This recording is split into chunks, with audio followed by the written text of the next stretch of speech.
সুপ্রিয় শিক্ষার্থীরা, আশা করি সবাই ভালো আছো, সুস্থ আছো। সারা দুনিয়া যেখানে বৈশ্বিক মহামারীতে স্থবির হয়ে আছে, বিশ্বের অধিকাংশ শিক্ষা প্রতিষ্ঠান বন্ধ, কিছু সংখ্যক শিক্ষা প্রতিষ্ঠান অনলাইনের মাধ্যমে তাদের শিক্ষার্থীদের পড়াশোনাকে অব্যাহত রেখেছে। ওইরকম একটা শিক্ষা প্রতিষ্ঠানের পক্ষ থেকে, অর্থাৎ মাইলস্টোন কলেজের পক্ষ থেকে ভিডিও ক্লাসে তোমাদের স্বাগতম জানাচ্ছি। আমি মোহাম্মদ রেজাউল করিম, সিনিয়র প্রভাষক, রসায়ন বিভাগ, মাইলস্টোন কলেজ, উত্তরা, ঢাকা। প্রিয় শিক্ষার্থীরা, আজকে আমরা পড়ব রসায়ন প্রথম পত্রের ৪র্থ অধ্যায়, নাম রাসায়নিক পরিবর্তন।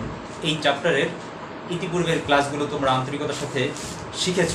আজকে আমরা শেষের দিকে কিছু টপিকস এবং সহজ মজার কিছু টপিকস নিয়ে আজকে তোমাদের সামনে আমি আসি। তো আমরা লক্ষ্য করি বিষয়বস্তুগুলো কি কি। আজকে শক্তির নিত্যতা সূত্র সম্পর্কে আমরা জানব, পদার্থের অভ্যন্তরীণ শক্তি ও এনথালপি সম্পর্কে জানব, তাপ উৎপাদিত তাপ শোষী বিক্রিয়া সম্পর্কে জানব, সংঘটন তাপ ও বিক্রিয়া দহন তাপ কি আমরা জানব, বিক্রিয়া তাপ কি এবং সংঘটন তাপ, দহন তাপ, বিক্রিয়া তাপ ইত্যাদি সম্পর্কিত গাণিতিক সমস্যাগুলি আজকে আমরা শিখব। তাহলে শুরু থেকে শেষ পর্যন্ত প্রত্যেকটা টপিকস খুব মনোযোগের সাথে দেখবা। শক্তির নিত্যতা সূত্রের মূল কথাটাই হলো যে মহাবিশ্ব সৃষ্টির শুরুতে, অর্থাৎ সৃষ্টির প্রথমে যে পরিমাণ শক্তি ছিল, আজও মহাবিশ্বের টোটাল শক্তির পরিমাণ নির্দিষ্ট, অর্থাৎ ধ্রুবক, কোনো পরিবর্তন নেই। শক্তির নিত্যতা সূত্রের মূল কথা এটা। তাইলে আমরা যদি এটাকে সুন্দর করে সংজ্ঞায়িত করি, আমরা বলতে পারি যে শক্তির সৃষ্টি বা ধ্বংস নেই, কেবল উপযুক্ত পারিপার্শ্বিক অবস্থায় বিভিন্ন প্রকার শক্তির মধ্যে পারস্পরিক রূপান্তর ঘটে মাত্র। শক্তির পারস্পরিক রূপান্তর ঘটে, একটা শক্তি ভিন্ন আরেকটা শক্তিতে পরিণত হয়। একটা শক্তি যখন বিলুপ্ত হয় তখন নতুন আরেকটা শক্তির সৃষ্টি হয়, অর্থাৎ টোটাল শক্তির পরিমাণ সবসময় নির্দিষ্ট বা ধ্রুবক। এটাই শক্তির নিত্যতা সূত্র। এখন আসো অভ্যন্তরীণ শক্তি কাকে বলে। প্রত্যেক পদার্থের মধ্যে স্থিতিশক্তি ও গতিশক্তি রূপে যে শক্তি সঞ্চিত থাকে তাকেই অভ্যন্তরীণ শক্তি বলা হয়। অভ্যন্তরীণ শক্তি বলা হয়। আমরা সূত্রটা লক্ষ্য করি, সকল বস্তুকণার মধ্যে স্থিতিশক্তি ও গতিশক্তি রূপে যে শক্তি সঞ্চিত থাকে তাকে অভ্যন্তরীণ শক্তি বা ইন্টারনাল এনার্জি বলে। একে আমরা ই প্রতীক দ্বারা প্রকাশ করতে পারি। একে ই দ্বারা প্রকাশ করা হয়।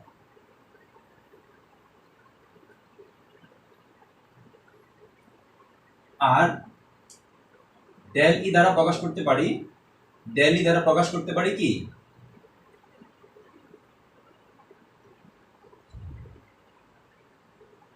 ডেল ই দ্বারা ইন্টারনাল এনার্জির বা অভ্যন্তরীণ শক্তির পরিবর্তনকে প্রকাশ করা যায়।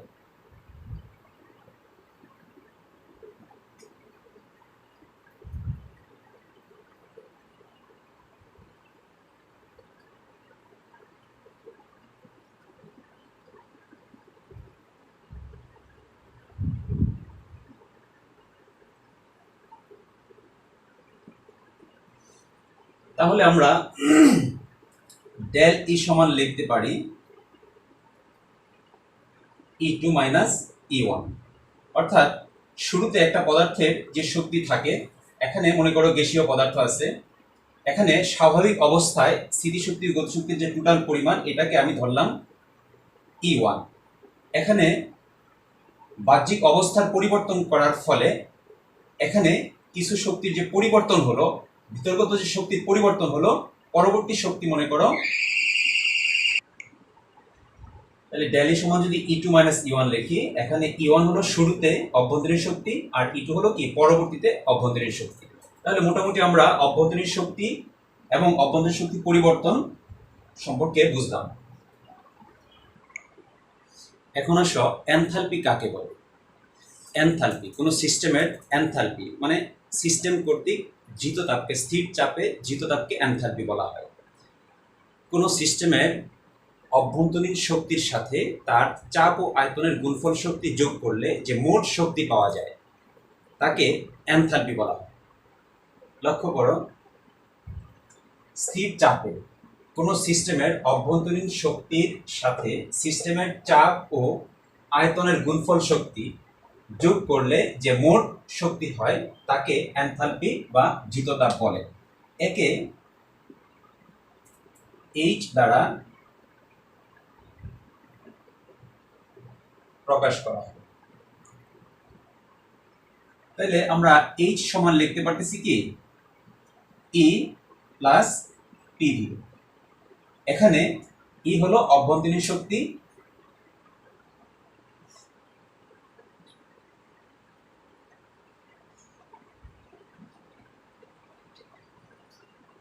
আর টি হলো সিস্টেমের চাপ, স্থির চাপ, এবং ভি হলো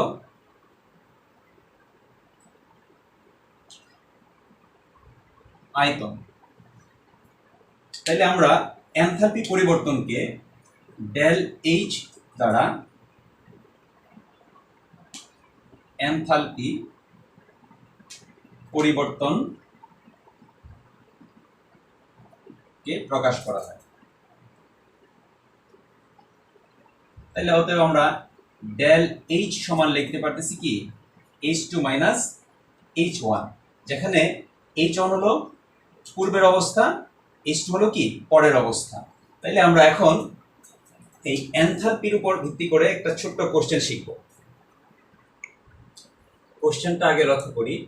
দেখাও যে স্থির চাপে শোষিত তাপ সিস্টেমের একটা পাত্র বা আধার সিস্টেমের এনথালপি পরিবর্তনের সমান। সংক্ষিপ্তভাবে এভাবে কোশ্চেন করা যায়, কিউপি মানে স্থির চাপে শোষিত তাপকে কিউপি দ্বারা প্রকাশ করা হয় এনথালপি পরিবর্তনের সমান। এটা প্রুভ করতে হবে। তাহলে মনে করো একটা সিস্টেমের মধ্যে গ্যাসীয় পদার্থ আছে, আমরা ধরে নেই যে এখানে কি পদার্থ আছে, গ্যাসীয় পদার্থ আছে, গ্যাসীয় পদার্থ আছে। এখন এখানে যদি তাপ প্রয়োগ করা হয়, তাপকে আমরা ডেল দ্বারা প্রকাশ করলাম। তো প্রাথমিক অবস্থায় আয়তন ছিল গ্যাসীয় পদার্থের এটা, স্থির চাপ মানে স্বাভাবিক বায়ুচাপ। একটা পিস্টন মনে করো এখানে স্বাভাবিক ঘর্ষণহীন অবস্থায় আছে স্বাভাবিকভাবে। যখন তাপ প্রয়োগ করলাম তখন এখানে গ্যাসীয় পদার্থের আয়তন সম্প্রসারণ হয়ে প্রাথমিক আয়তন ছিল V1, পরের আয়তন হলো কি V2, এবং প্রাথমিক অবস্থায় এটার অভ্যন্তরীণ শক্তি ছিল E1। পরবর্তী সময় তাপ গ্রহণ করার ফলে অভ্যন্তরীণ শক্তি বৃদ্ধি পেয়ে হলো E2। তাহলে এখানে স্থির চাপের শোষিত তাপ এটা কি কিউপি, দুটি কাজ করলো। একটা হলো গ্যাসের আয়তন সম্প্রসারণজনিত কাজ, আর একটা হলো অভ্যন্তরীণ শক্তি বৃদ্ধিজনিত কাজ। তাহলে আমরা এটাকে যদি আমরা এইভাবে প্রকাশ করি, স্থির চাপে শোষিত তাপ কিউপি, স্থির চাপে শোষিত তাপ কিউপি দুটি কাজ করলো। একটা হলো গ্যাসের অভ্যন্তরীণ শক্তি পরিবর্তন, এটাকে ডেল ই দ্বারা প্রকাশ করতেছি, ডেল ই। আরেকটা হচ্ছে কাজ, আয়তন সম্প্রসারণজনিত কাজ, স্থির চাপ পি বল ইনটু সরণ, সরণটা কি হলো ডেল ভি। তাহলে দুটি কাজ করলো। তাইলে আমরা এটাকে এইভাবে প্রকাশ করতে পারি। অতএব কিউপি স্থির চাপে শোষিত তাপ কিউপি সমান ডেল ই প্লাস পি ডেল ভি, অভ্যন্তরীণ শক্তির পরিবর্তন এবং আয়তন সম্প্রসারণজনিত কাজ ডেল ভি দ্বারা প্রকাশ করলাম। পি ডেল ভি, পি হচ্ছে বল ইনটু কি সরণ। তাহলে এটাকে আমরা আরেকটু অ্যাডভান্স করে লিখতে পারি কি E2 মাইনাস E1, আর আমরা এটাকে ডেল ভি কে আমরা লিখতে পারি কি V2 মাইনাস V1। এখন যদি আমরা এটাকে আরেকটু অ্যাডভান্স হই, E1 plus P V2 minus P V1। এখন আমরা E2 এবং PV2 কে এক পাশে নিয়ে আসলাম, PV2, আর এখানে মাইনাস কমন নিয়ে আমরা E1 এটা প্লাস হয়ে যাবে PV1 করতে পারি। এখন আমরা এইটুকুকে আলাদা লিখতে পারি আমরা H2। এখানে পাশে দেখো আমরা পূর্বেই জানি ডেল এ সমান হচ্ছে কি E2 মাইনাস E1, অর্থাৎ অভ্যন্তরীণ শক্তির পার্থক্য। ডেল বি হলো V2 মাইনাস V1, আয়তনের পার্থক্য। আর H এনথালপি সমান হচ্ছে E প্লাস PV। তাইলে আমরা এখানে E2 প্লাস PV2 কে আমরা H2 লিখতে পারি। আর E1 প্লাস PV1 কে আমরা লিখতে পারি কি মাইনাস H1।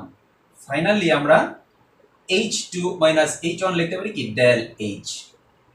তাইলে অতএব আমরা পাইলাম কি স্থির চাপে শোষিত তাপ QP ইকুয়াল কি ডেল H। এটা আমাদের কি আজকের কোশ্চেন ছিল।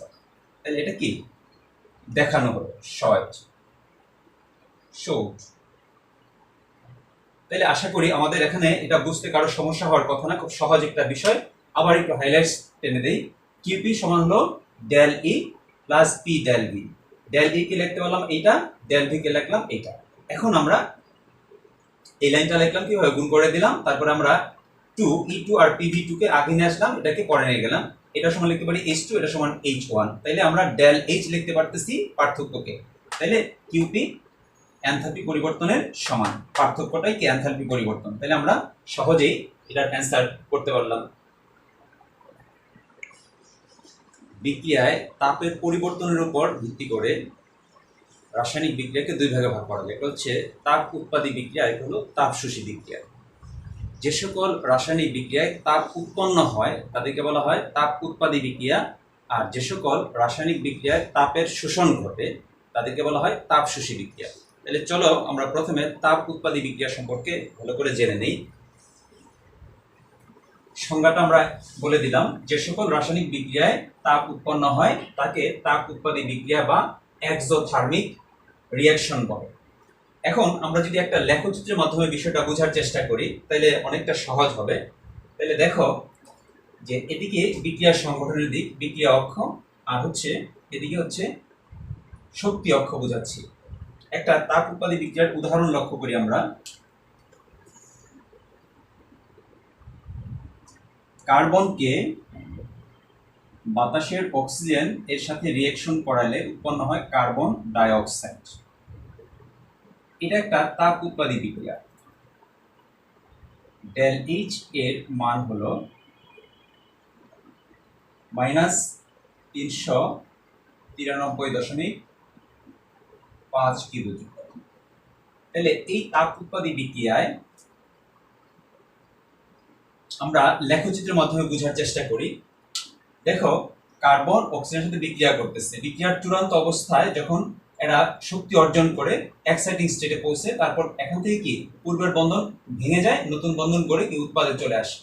তাহলে এক্ষেত্রে কার্বন এবং অক্সিজেনের প্রাথমিক অবস্থায় শক্তি ছিল, তাদের অভ্যন্তরীণ শক্তি ছিল 20 কিলোজুল, 20 লেভেল। এদিকে শক্তি অক্ষ বোঝাচ্ছি 20 কিলোজুল লেভেল আছে, আর উৎপাদের শক্তি হলো এই লেভেল আছে 10 কিলোজুল লেভেল আছে। তাহলে আমরা ডেল এইচ কে যদি আমরা এইভাবে প্রকাশ করি, del H equal H product minus H reactant. তাহলে এখানে প্রোডাক্টের অভ্যন্তরীণ শক্তি বা এনথালপি 10 কিলোজুল, 10 মাইনাস রিঅ্যাক্ট্যান্টের শক্তি হলো 20 কিলোজুল। তাহলে আমরা এখানে ফাইনালি পাচ্ছি কি -10 কিলোজুল। অর্থাৎ তাপ উৎপাদী বিক্রিয়ায় ডেল এইচ এর মান কি নেগেটিভ হয়। আর এখান থেকে আরেকটা জিনিস আমরা ভালো করে বুঝি যে এদের অভ্যন্তরীণ শক্তি কি বেশি, আর উৎপাদের শক্তি কি কমে গেছে। আচ্ছা, আবার এখানে তাদের যে বন্ধন ভাঙার জন্য যে শক্তি ব্যয় হয়েছে, আর এখানে বন্ধন গড়ে ওঠার জন্য যে শক্তি উৎপন্ন হয়েছে, নিশ্চয়ই বন্ধন ভাঙার শক্তি, যে বন্ধন গঠন করার সময় কি বেশি তাপ উৎপন্ন হয়, এই জন্য কি অতিরিক্ত তাপটা কি পরিবেশে ছড়ায় পড়ে। এই জন্য এই বিক্রিয়াকে বলতেছি আমরা কি তাপ উৎপাদী বিক্রিয়া। তাহলে এই লেখচিত্র থেকে আমরা তাপ উৎপাদী বিক্রিয়ার 3টা বৈশিষ্ট্য হাইলাইটস করতে পারি। দেখো তাপ উৎপাদী বিক্রিয়ায় ডেল এইচ এর মান নেগেটিভ বা ঋণাত্মক হয়। বিক্রিয়কের অভ্যন্তরীণ শক্তি ইজ গ্রেটার দেন উৎপাদের অভ্যন্তরীণ শক্তি, অর্থাৎ এইচ আর এইচপি আমরা এইভাবে লিখতে পারি। আবার বিক্রিয়কের বন্ধন ভাঙনের শোষিত শক্তি উৎপাদ অণুর বন্ধন গঠনে উৎপন্ন শক্তি, অর্থাৎ উৎপাদ অণুর বন্ধন গঠনে যে শক্তি উৎপন্ন হয় সেটা কি বেশি হয়, এই জন্য বেশি শক্তিটাই পরিবেশে ছড়ায় পড়তেছে। আশা করি আমরা এই বিষয়টা বুঝছি। এখন আসো আমরা তাপ শোষী বিক্রিয়া। এখন আসো আমরা সহজেই তাপ শোষী বিক্রিয়ার একটা সংজ্ঞা ওইটার মধ্যে দিয়ে দিই। যে সকল রাসায়নিক বিক্রিয়ায় তাপ শোষিত হয় তাকে তাপ শোষী বিক্রিয়া বা এন্ডোথার্মিক রিঅ্যাকশন বলে। এটা একটা উদাহরণ দেখো, হাইড্রোজেন এবং আয়োডিন বিক্রিয়া করে উৎপন্ন হয় হাইড্রোজেন আয়োডাইড। এই বিক্রিয়াটা একটা তাপশোষী বিক্রিয়া। ডেল এইচ এর মান কক্ষ তাপমাত্রায় প্লাস 52 কিলোজুল। তাহলে এখানে আমাদের এই ডেল এইচ এর মান 52 কিলোজুল।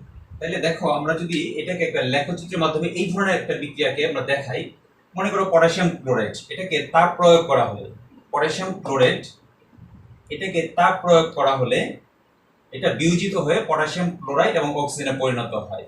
তাহলে এই ক্ষেত্রে রিঅ্যাকট্যান্ট, এটা হলো রিঅ্যাকট্যান্ট, এটা হলো কি প্রোডাক্ট।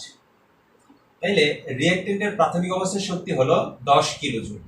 এটা উত্তেজিত হয়ে তার বন্ধন ভেঙে আবার কি এখানে বন্ধন গড়ে নতুন উৎপাদ পরিণত হলো। তাহলে এর প্রাথমিক অবস্থার শক্তি 10 কিলোজুল। আর যদি আমরা এটাকে এই শক্তির লেভেলের সাথে বসাই তাহলে আমরা পাচ্ছি কি উৎপাদের শক্তি পাচ্ছি কত 20 লেভেলে।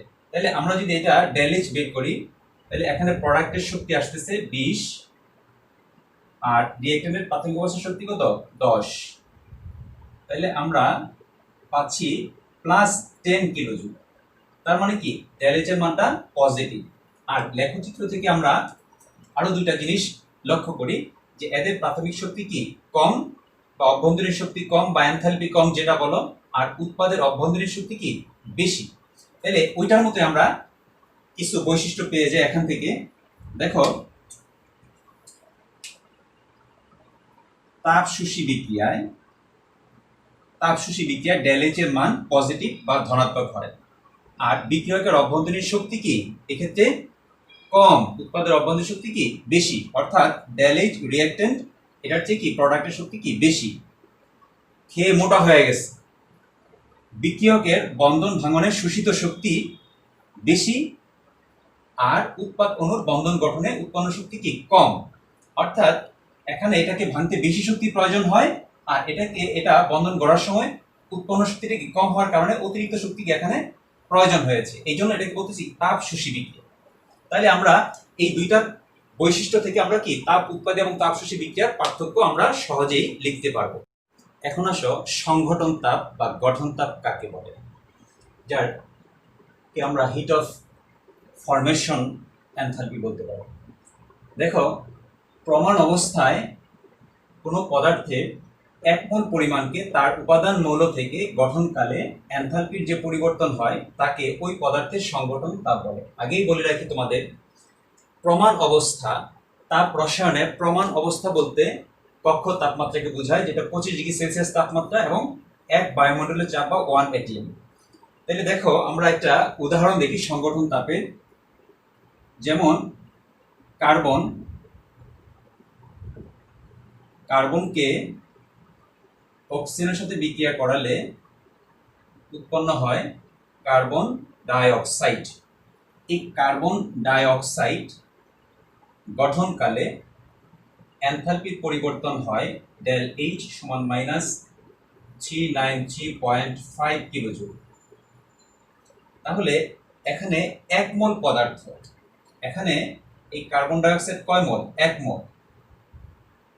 তাহলে কোনো পদার্থের 1 মোল পরিমাণকে 1 মোল কার্বন ডাই অক্সাইডকে তার উপাদান মৌল কার্বন এবং অক্সিজেন হতে গঠনকালে এনথালপির পরিবর্তন হলো এইটা। তাহলে অতএব এখানে সংগঠন তাপকে যদি আমরা ডেল এইচ এফ দ্বারা প্রকাশ করি, ডেল এইচ এফ এখানে ছোট করে লিখব কার্বন ডাই অক্সাইড ইকুয়াল -393.5 কিলোজুল। অর্থাৎ কার্বন ডাই অক্সাইডের গঠন তাপ এইটা, এইভাবে প্রকাশ করা হয়। ডেল এইচ নট দিলে কি প্রমাণ গঠন তাপ বা প্রমাণ সংগঠন তাপ বোঝায়। তাহলে কার্বন ডাই অক্সাইডের প্রমাণ সংগঠন তাপ এইটা। দহন তাপের সংজ্ঞা আমরা এভাবে দিতে পারি, স্থির চাপে কোনো পদার্থের 1 মোল পরিমাণকে, স্থির চাপে কোনো পদার্থের 1 মোল পরিমাণকে অক্সিজেনের উপস্থিতিতে সম্পূর্ণরূপে দহন করলে যে তাপ শক্তি নির্গত হয় তাকে এনথালপি বলে, দহন এনথালপি বলে। দেখো একে আমরা ডেল এইচ সি দ্বারা প্রকাশ করতে পারে। একটা উদাহরণ আমরা লক্ষ্য করি, কার্বন কে বাতাসের অক্সিজেন দ্বারা সম্পূর্ণরূপে দহন করা হলে উৎপন্ন হলো কার্বন ডাই অক্সাইড। এখানে এনথালপির পরিবর্তন হলো 393.5 কিলোজুল। তাহলে এখানে কার্বনকে বায়ুর অক্সিজেন দ্বারা দহন করলাম, এই পরিমাণ এনথালপির পরিবর্তন হলো। এটাকে আমরা দহন তাপও বলতে পারতেছি, এই তাপটাকে আমরা দহন তাপও বলতে পারতেছি। আবার এখানে এটা যদি বিক্রিয়া চিন্তা করি, আমরা কার্বন এবং অক্সিজেন বিক্রিয়া করে কার্বন ডাই অক্সাইড উৎপন্ন হলো, এক্ষেত্রে আমরা ডেল এইচ কি ডেল এইচ সমান এটা, তার মানে কি এই বিক্রিয়া তাপও আমরা এটাকে বলতে পারতেছি। তাহলে এখানে কার্বন ডাই কার্বন এর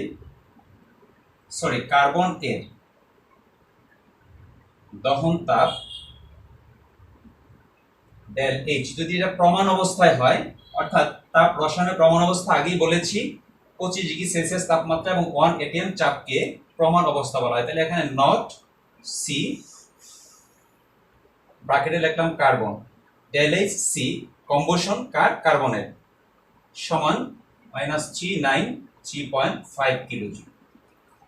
আরো কয়েকটা দহন বিক্রিয়া আমরা লক্ষ্য করি, যে এখানে সবগুলোরই এক মোল মিথেনকে অক্সিজেন দ্বারা দহন করলে উৎপন্ন কি হবে, কার্বন ডাই অক্সাইড এবং পানি। এখানে উপাদানটার মধ্যে যে সকল পদার্থগুলো সবগুলোর সাথে অক্সিজেন যোগ হবে, তাহলে এখানে কার্বন ডাই অক্সাইড এবং পানি। পরের কাজ হচ্ছে আমাদের এখানে পরমাণু সংখ্যা, এই পাশে পরমাণু সংখ্যা সমান করব। তাহলে এখানে কার্বন একটা, এখানে একটা মিলে গেছে, হাইড্রোজেন এখানে 4টা, তাহলে এই পাশে আমরা যদি এখানে 2 দেই, তাহলে আমাদের হাইড্রোজেন সংখ্যাও মিলে গেল। সব শেষ আমাদের অক্সিজেন মিলাইতে হবে। এই পাশে অক্সিজেন হলো 2টা আর এখানে 2টা, 4টা, তাহলে এখানে আছে 2টা, আমরা এখানে যদি 2 দিয়ে দেই তাহলে মিলে গেল।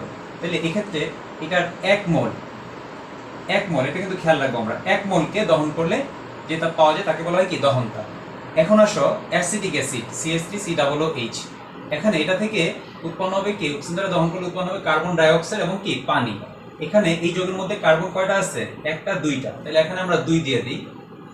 আর এখানে হাইড্রোজেন কয়টা আছে, 2, 3টা আর একটা 4টা, তাহলে এখানে যদি আমরা 2 দিয়ে দিই তাহলে হাইড্রোজেন সংখ্যা মিলে গেল। সবশেষে আমরা এই পাশে 13-এর এই পাশে অক্সিজেন গুলো মিলাবো, তাহলে এই পাশে হলো অক্সিজেন 2 গুণে 4টা আর হলো 2টা, 6টা, তাহলে এখানে যদি আমরা 3 দিয়ে দিই তাহলে 6টা অক্সিজেন এই পাশে বিক্রিয়ার এই পাশে আর 6টা অক্সিজেন ওই পাশে মিলে গেল। কিন্তু এটার মোল সংখ্যা কত, 1 মোল, মনে রাখবো। এখন আসো C6H12O6, এটা হলো গ্লুকোজের সাধারণ সংকেত। এটাকে যদি বায়ুর অক্সিজেন দ্বারা জারিত করা হয় বা দহন করা হয়, উৎপন্ন হবে কার্বন ডাই অক্সাইড এবং পানি। তাহলে এখানে কার্বন হলো 6টা, তাহলে এখানে আমরা 6 দিয়ে দিই। এখানে হাইড্রোজেন হলো 12টা, তাহলে এখানে যদি আমরা 6 দিয়ে দিই তাহলে 12টা হয়ে গেল। এই পাশে অক্সিজেন হলো কয়টা, তাহলে 6 দুগুণে 12, আর এখানে হলো 6 মোলের মধ্যে 6টা, তাহলে এখানে আসছে কয়টা, 6টা, তাহলে এখানে আরো কয়টা লাগবে, 12টা, তাহলে এখানে যদি 6 দিয়ে দিই তাহলে হয়ে গেল। তাহলে এই পাশে এটার মোল সংখ্যা কত, 1 মোল। আবার এখন আসো কার্বন ডাই সালফাইড, 1 মোলকে দহন করে উৎপন্ন হবে কার্বন এর অক্সাইড, কার্বন ডাই oxide, সালফারের oxide sulphur die oxide. তাহলে এখানে কার্বনের সংখ্যা একটা মিলে গেছে, আর সালফার 2টা, এখানে আমরা যদি 2 দিয়ে দিই মিলে যাবে। এখন কাজ হচ্ছে উৎপাদ পদার্থগুলোর মধ্যে অক্সিজেনের সংখ্যা কত, 2টা, আর এখানে হচ্ছে 2 মোলের মধ্যে 2 দুগুণে 4টা, তাহলে এখানে 4টা হওয়ার জন্য আমরা এখানে 2 দিয়ে দিই। এইভাবে আমরা 1 মোলকে বায়ুর অক্সিজেন দ্বারা দহন করে যে পদার্থগুলো উৎপন্ন হলো সেটা হলো দহন বিক্রিয়া। আর দহন বিক্রিয়ায় 1 মোলের ক্ষেত্রে এখানে প্রত্যেকের ক্ষেত্রে যে তাপ পাওয়া যাবে, ডেল এইচ এর মান যেটা পাওয়া যাবে সেটা দহন তাপ। এটা আমাদের অঙ্কের ক্ষেত্রে আমাদের এই বিক্রিয়াগুলো মনে রাখা জরুরি। এখন আসো বিক্রিয়া তাপ কাকে বলা হয়। কোনো রাসায়নিক বিক্রিয়ায় যে পরিমাণ তাপ উৎপন্ন হয় বা শোষিত হয় তাকে বিক্রিয়া তাপ বলা হয়, কিন্তু কন্ডিশন হলো স্থির চাপে। সংজ্ঞাটা খেয়াল করো, স্থির চাপে একটি সমতা বিক্রিয়ায় যে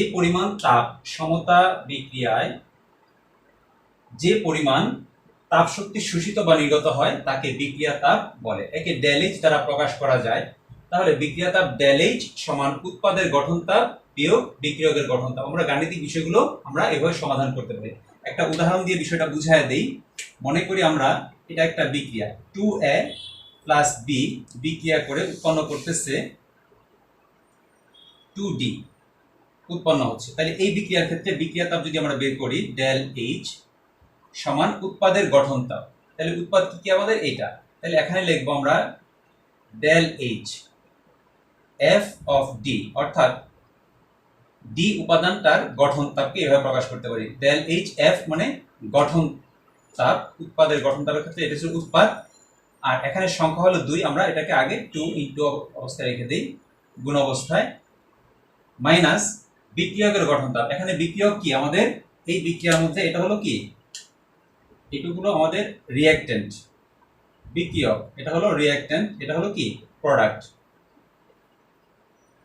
তাহলে এখানে প্রোডাক্টের গঠন তাপটা আগে লিখলাম মাইনাস বিক্রিয়কের গঠন তাপ, তাহলে এখানে বিক্রিয়ক 2 ইনটু ডেল এইচ এফ উপাদানটা হলো A plus del H F B.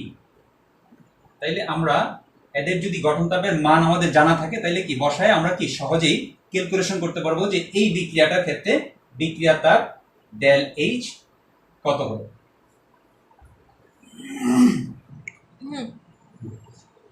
দেখো মিথেনের দহন তাপ এত কিলোজুল পার মোল হলে 1500 কিলোজুল তাপ উৎপন্ন করতে কি পরিমাণ অক্সিজেন প্রয়োজন হবে। তাহলে এখানে আমাদের মিথেনের দহন তাপ অর্থাৎ দহন বিক্রিয়াটা আগে লিখব, দহন বিক্রিয়া। তাহলে এখানে মিথেনের সংকেত কি CH4 প্লাস অক্সিজেন দ্বারা দহন করা হয়, দহন করলে উৎপন্ন হলো কার্বন ডাই অক্সাইড, আর কি উৎপন্ন হবে মৌল কি আছে হাইড্রোজেন, তাহলে এখানে হবে H2O। তাহলে এখানে আমাদের সমতা করতে হবে বিক্রিয়াটার ক্ষেত্রে, তাহলে কার্বন একটা মিলে গেছে, হাইড্রোজেন 4টা, এখানে আমরা 2 দিলে মিলে যাবে। তাহলে ভৌত অবস্থাগুলো আমরা উল্লেখ করতে পারি গ্যাস গ্যাস গ্যাস এটা লিকুইড। তাহলে এখানে অক্সিজেন সংখ্যা মিলে গেল, কিন্তু এখানে অক্সিজেন এই পাশে কয়টা 2টা আর 2টা 4টা, তাহলে এখানে আমরা 2 দিয়ে দিই। এখন এটা হলো দহন বিক্রিয়া, আর এখানে ডেল এইচ এর মান দিয়ে দিছি কত -890.5 কিলোজুল পার মোল। তাহলে এখন 1 মোল, এটার কয় মোল, 1 মোলকে দহন করলে যে তাপ উৎপন্ন সেটাকে বলা হয় কি দহন তাপ। তাহলে এখানে অক্সিজেন লাগলো কয় মোল, 2 মোল। আমরা জানি অক্সিজেনের আণবিক ভর কত 32, তাহলে এখানে 2 ইনটু 32 এত গ্রাম, বা লিখতে পারতেছি আমরা 64 গ্রাম। তাহলে 1 মোল মিথেনকে অক্সিজেন দ্বারা দহন করলে মিথেন লাগতেছে কত 64 গ্রাম, আর তাপ উৎপন্ন হচ্ছে কত -890.5 কিলোজুল পার মোল। তাহলে এখন আমরা গাণিতিক বিষয়টা আমরা এইভাবে সমাধান করতে পারি। এখন মিথেনের দহনে 890.5 কিলোজুল তাপ পেতে অক্সিজেন প্রয়োজন কত 64 গ্রাম। তাহলে অতএব আমাদের 1 কিলোজুল তাপ পেতে অক্সিজেন প্রয়োজন কত 64 ডিভাইডেড বাই 890.5 গ্রাম। অতএব আমাদের কোশ্চেন হলো কি 1500 কিলোজুল তাপ পেতে কি পরিমাণ অক্সিজেন লাগবে। তাহলে এখানে 64 ইনটু 1500 নিচে ডিভাইডেড বাই 890.5 গ্রাম। তাহলে আমরা ক্যালকুলেটর ব্যবহার করলে আমরা পাচ্ছি 107.8 গ্রাম। তাহলে অ্যান্সার কি হবে, অ্যান্সার 107.8 গ্রাম। এটা হলো এখানে প্রয়োজনীয় অক্সিজেনের পরিমাণ। যদি আমাদের এখানে কোশ্চেন করতো কতটুকু মিথেন লাগবে, কোশ্চেন করতে পারতো, তাহলে এখানে মিথেন কি 1 মোল 16 গ্রাম, তাহলে এই পরিমাণ তাপ উৎপন্ন করতে, তাপের পরিমাণটা কত এই পরিমাণ তাপ, এখানে মাইনাস তাপ উৎপত্তি হওয়ার কারণে মাইনাস চিহ্ন ব্যবহার করা হয়েছে, কিন্তু পরিমাণটা কিন্তু 890। তাহলে 890 কিলোজুল তাপ উৎপন্ন করার জন্য মিথেন প্রয়োজন হয় কত, এটা কত 16 গ্রাম। তাহলে এইভাবে আমরা কি একের জন্য কত আর 1500 কিলোজুল যেটা টার্গেট সেটা তৈরি করতে কি পরিমাণ লাগবে আমরা একইভাবে কি করে ফেলতে পারবো। দেখো C2H6 এটার নাম হলো কি ইথেন। ইথেন, কার্বন ডাই অক্সাইড এবং পানি এর প্রমাণ গঠন তাপ যথাক্রমে দিয়ে দিচ্ছে এটা এটা এবং এটা হলে এত হলে C2H6 এর প্রমাণ দহন তাপ গণনা করো। তাহলে আমাদের দহন বিক্রিয়াটা আগে লিখে নিতে হবে। C2H6 কি দ্বারা দহন করা হয়? অক্সিজেন দ্বারা। এই পাশে একটু জায়গা ফাঁকা রাখলাম কেন, পরে অক্সিজেন মিলাবো বসাবো। তাহলে উৎপন্ন হলো এই পাশে কার্বন ডাই অক্সাইড প্লাস পানি। তাহলে এখন এটার মোল সংখ্যা যেন ঠিক থাকে, তাহলে এখানে 2 কার্বনের সংখ্যা এখানে আমরা 2 দিয়ে দিলাম, হাইড্রোজেনের সংখ্যা এখানে 6, এখানে কত 6 বানানোর জন্য 3 দিয়ে দিলাম। থার্ড এখানে বিক্রিয়কের এখানে অক্সিজেন মিলাবো 4টা, আর এখানে কয়টা 3 মোলের মধ্যে 3টা 7টা। তাহলে আমরা এখানে যদি 7/2 লিখি তাহলে 2 2 কাটা দিলে আমাদের কি 7 অর্থাৎ 7টা অক্সিজেন টিকতেছে। তাহলে এখন এই বিক্রিয়াটার ক্ষেত্রে ডেল এইচ এর মান যেটা হবে সেটাই কি এই টোটাল বিক্রিয়াটার বিক্রিয়া তাপ, এবং এটার সংখ্যা যেহেতু 1 মোল আছে তাহলে 1 মোলকে দহন করে আমরা পাইলাম এটা সংখ্যা কত 1 মোল। তাহলে 1 মোলের দহন করে যে তাপ পাওয়া যায় সেটাই কি এটার দহন তাপ। এটা আমাদের আজকের কোশ্চেন, দহন তাপ গণনা করো। তাহলে চলো আমরা ওই গেট আমরা জানি বিক্রিয়া তাপ ডেল এইচ সমান কি উৎপাদের গঠন তাপ মাইনাস বিক্রিয়কের গঠন তাপ।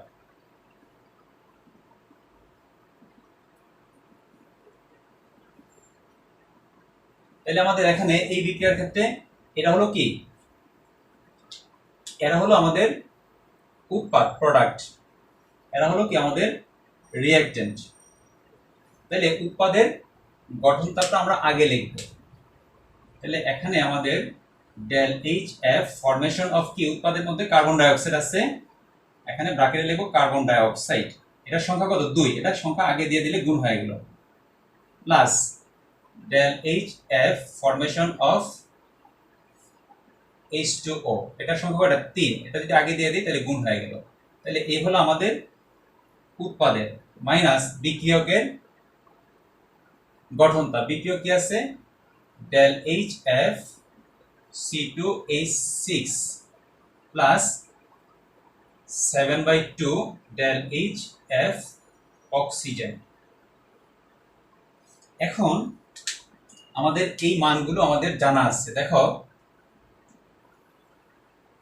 এখানে এগুলো সব দিয়ে দিছে del H F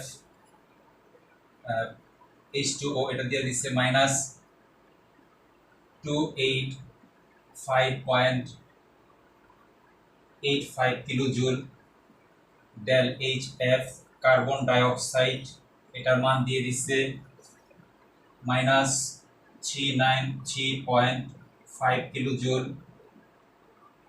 del H F C2H6 এটার মান দিয়ে দিচ্ছে এখানে যথাক্রমে, তো এটার জন্য এটা হবে minus 88.25 kilojoule.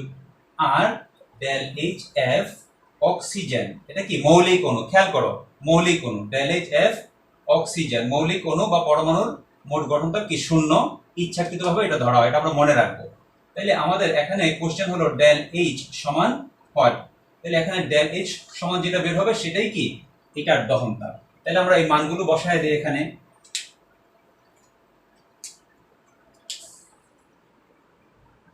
Two into minus 393.5 plus 3 into minus 285.85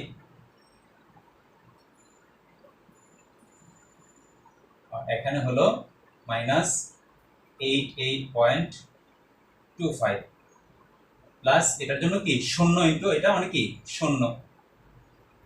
এই তো এখানে এটা ক্যালকুলেটর চাপলে আমরা পাবো মাইনাস 787। আমরা ক্যালকুলেটর ব্যবহার করে পাচ্ছি কি, এটা গুণ করলে হচ্ছে এটা, এটা গুণ করলে হচ্ছে এইটা, আর এখানে মাইনাস মাইনাসে প্লাস হয়ে যাবে এটা, আর এই সব টোটালগুলো করলে আমাদের এখানে রেজাল্ট হচ্ছে এটা। তাহলে ডেল এইচ এর মান যেটা পাইলাম সেটাই হলো কি আমাদের C2H6 এর দহন তাপ। তাহলে অ্যান্সার C2H6 এর দহন তাপ -1556.3 কিলোজুল পার মোল। এটাই আমাদের আজকের কাঙ্ক্ষিত রেজাল্ট। তাহলে আমরা এইভাবে বিক্রিয়া তাপ থেকে দহন তাপ বা গঠন তাপও বের করতে পারবো। যদি এখানে বলা হইতো যে এটার গঠন তাপ বের করো, তাইলে আমাদের সবগুলো জিনিস জানা আছে, যে এটার গঠন তাপ, কার্বন ডাইঅক্সাইডের গঠন তাপ জানি, পানির গঠন তাপ জানি, এটার গঠন তাপ জানি, এটার গঠন তাপ বের করবো। এখানে যদি বিক্রিয়া তাপের মান জানা থাকতো তাহলে আমরা ডেল এইচ এর মান বসায় দিয়ে আমরা কি এটার গঠন তাপ বের করতে পারতাম, এটার গঠন তাপ বের করতে পারতাম। তোমাদের সবশেষ একটা হোমওয়ার্ক আংশিক করে দিয়ে আমি আজকে ক্লাস শেষ করব। দেখো সমস্যাটা দেখো, যে অ্যাসিটিক অ্যাসিড, হাইড্রোজেন ও কার্বনের দহন তাপ যথাক্রমে এটা এটা ও এটা কিলোজুল পার মোল দেওয়া হলে অ্যাসিটিক অ্যাসিডের গঠন তাপ গণনা করো। তাহলে এখানে প্রত্যেকটা দহন তাপ দিয়ে দিচ্ছে। তাহলে আমরা যদি দহন বিক্রিয়াগুলো লিখে নেই, অ্যাসিটিক অ্যাসিডের দহন বিক্রিয়া লিখলাম, এটা 1 মোল অ্যাসিটিক অ্যাসিড দহন করলে এটা উৎপন্ন হলো। হাইড্রোজেনের দহন তাপ যেটা পানির গঠন তাপও কি ওইটাই। আবার কার্বনের দহন তাপ, দহন বিক্রিয়া হলো এইটা। তাহলে 1 মোল কার্বনকে দহন করলে উৎপন্ন হলো কি 1 মোল কার্বন ডাইঅক্সাইড। তাহলে কার্বনের দহন তাপ যেটা, কার্বন ডাইঅক্সাইডের গঠন তাপও কি এইটাই। তাহলে এই তাপটাকে আমরা কি কার্বনের দহন তাপ বলতে পারতেছি, আবার এই তাপটাকে আমরা কার্বন ডাইঅক্সাইডের গঠন তাপ বলতে পারতেছি। তাইলে আমরা এই যে 1 নাম্বার যে বিক্রিয়াটা আছে, এই বিক্রিয়ার আলোকেই অ্যাসিটিক অ্যাসিডের গঠন তাপ নির্ণয় করতে পারবো। তাহলে দেখো আমরা বিক্রিয়া তাপ ডেল এইচ সমান জানি উৎপাদের গঠন তাপ বিয়োগ বিক্রিয়কের গঠন তাপ। এখানে কার্বন ডাইঅক্সাইডের গঠন তাপ আমরা কি এই বিক্রিয়া থেকে পেয়ে গেছি, পানির গঠন তাপ আমরা এই বিক্রিয়া থেকে পেয়ে গেছি, ওই দহন বিক্রিয়া থেকে পেয়ে গেছি। তাইলে এখন এটার মান জানো, এটার মান জানো, আর অক্সিজেন মৌলিক অণু, এটার গঠন তাপ ইচ্ছাকৃতভাবে শূন্য ধরা হয়, মানগুলো যদি বসায় দাও তাহলে অ্যাসিটিক অ্যাসিডের গঠন তাপটা আমরা কি পেয়ে যাব, কারণ এখানে বিক্রিয়া তাপটা কি এই বিক্রিয়া তাপ ডেল এইচ এর মান দেওয়া আছে, তাই না? এই মানটা যদি আমরা এখানে বসায় দেই, তাহলে আমরা ফাইনালি আমরা শুধু এই জিনিসটা আমাদের অজ্ঞাত থাকবে। এটা আমাদের কোশ্চেন। তাহলে তোমরা এটা বাকি অংশটা করে তোমাদের সাবজেক্ট টিচারকে দেখাবে। এটাই আজকের হোমওয়ার্ক। তাহলে তোমরা আজকে যে টপিকসগুলো পড়লা ওই টপিকসগুলো ভালো করে বারবার পড়ে নোট করবা এবং এই অঙ্কটা সম্পূর্ণ করে তোমার সাবজেক্ট টিচারকে দেখাবা। তাইলে আজকে ক্লাস এই পর্যন্তই থাকলো। সবাই ভালো থাকো, সুস্থ থাকো, আবার দেখা হবে। আল্লাহ হাফেজ।